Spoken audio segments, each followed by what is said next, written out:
Are you a business owner, a photographer, a content creator, or somebody that wants to take awesome product photography for Instagram or for your web pages? Well, this video is perfect for you. I'm going to lay out some general tips, and you know what? I'm a commercial photographer in Milwaukee, Wisconsin, and I have always loved product photography, taking pictures of small little things, all the way from like Legos to bigger items like scrubbers and stuff.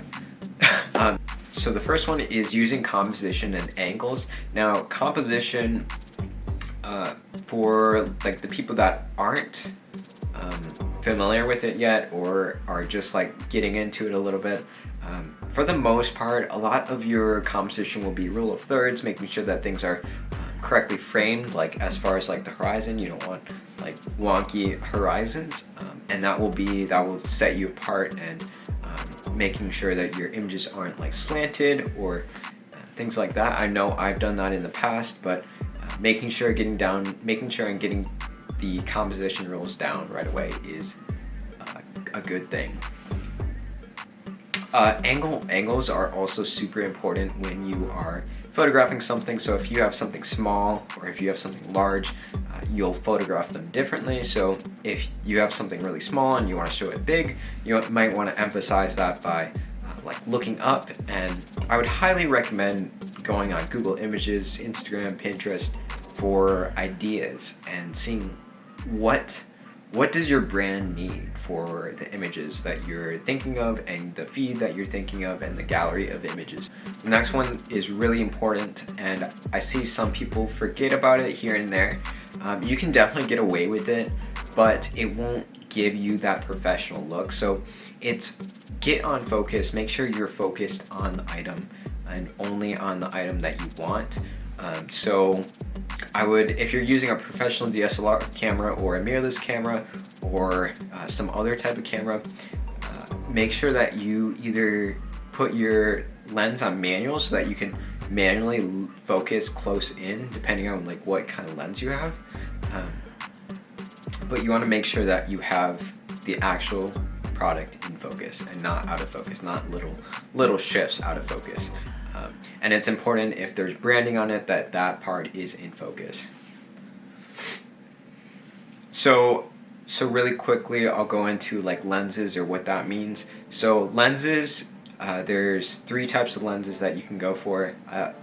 Kind of go for it for this. So I would use, there's a macro lens, a telephoto lens, and more of a prime, just a regular prime lens. So your prime is going to be anything like the 50 millimeter, 85 millimeter, something without a zoom.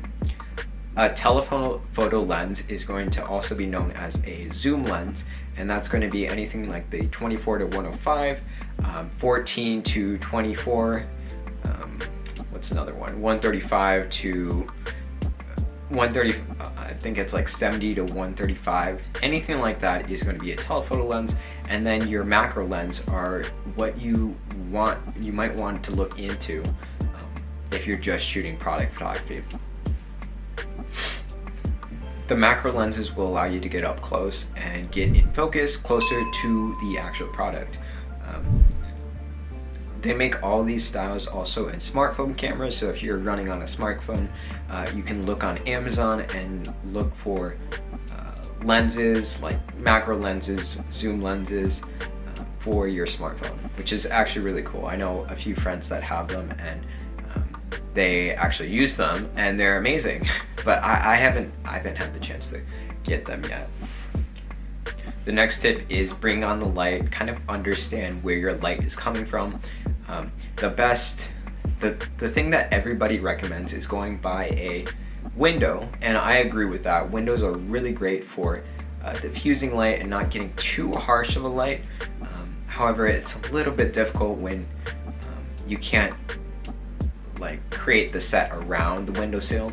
So another tip would be buying like a fluorescent light, a small fluorescent light, or some type of tungsten light at a Target or a Walmart or a Home Depot. All those things will be great for illuminating your product. You want to make sure that your product is illuminated enough and not in shadow. Also when you're doing this, pay attention to the background. Now, I don't see a lot of people talk about this, but illuminating the background is so important because it's part of the composition. So you got like your foreground, which is like your main slice of product, and then you have your back half, which anything could be happening in the back half, in the background. Anything could be happening. So it's important to kind of be intentional with that and not just have a pretty background, but also maybe even put a light in the background. So that might create depth. That will create depth and give you some blur and some more life to the image. The next tip is designing your set. So designing your set means going somewhere, getting some items, putting together a unique set for the product and like what season it is. And so this could be things like, so these could be little things like putting accessories nearby it, or buying like little shavings of paper, something that really enhances and doesn't leave it just as a product photo, and more like tells a story about it. So designing the set can even be something like going somewhere where you would use the product. So for example, for these headphones, I went to a tennis court because I knew they were good for fitness, and that was what the brand was kind of sharing on their Instagram. So I went to this tennis court and I shot some photos over there, and they turned out really well. They ended up on the company's website, and I was really proud that I thought of that idea, even though it was so subtle. That's kind of what I mean by like design the set. You can also do something on your own in your own home. The next tip is editing and making sure that you can properly edit the images and you don't over edit. So there's a lot of flexibility with editing. I would recommend don't over edit, don't oversaturate too much, like wildly oversaturate and wildly over edit. But I do believe there are some good editing that you can do to define your brand and make a cohesive feed and storyline and gallery. So lastly, I want to go over like what the pricing would be for a product photographer. If you are not interested in this, feel free to click off, but don't forget to leave a like. But so as a commercial photographer, I also do product photography, and so some of the ways that you might get charged might be from the SKU in units you have. Might be different items like silverware. So if you have multiple silverware that you're getting photographs of, you might be charged based on that. Additionally, if you are getting a certain amount of photos, say you want like 500 photos or 200 photos of all your products,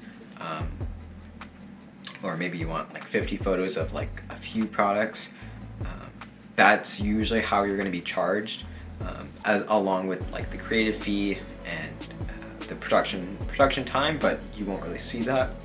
So those are the ways that there's also a video I made on licensing. I won't go too deep into that today, but licensing meaning like how you will use the photo, if you're just going to put it on your Instagram or if you're actually going to use it for advertisements. And yeah, so just keep that in mind, especially when you're dealing with more high-end photographers.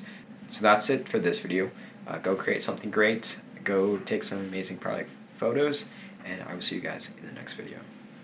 Happy Tuesday, everybody. So last week I did a photo shoot with Simeon. He posted something quick on his Facebook, and I decided I wanted to go meet him because he's read so many books, and it really it interests me a lot because just reading a lot of books takes time and it's interesting. So we took some great photos, and I just edited them this morning.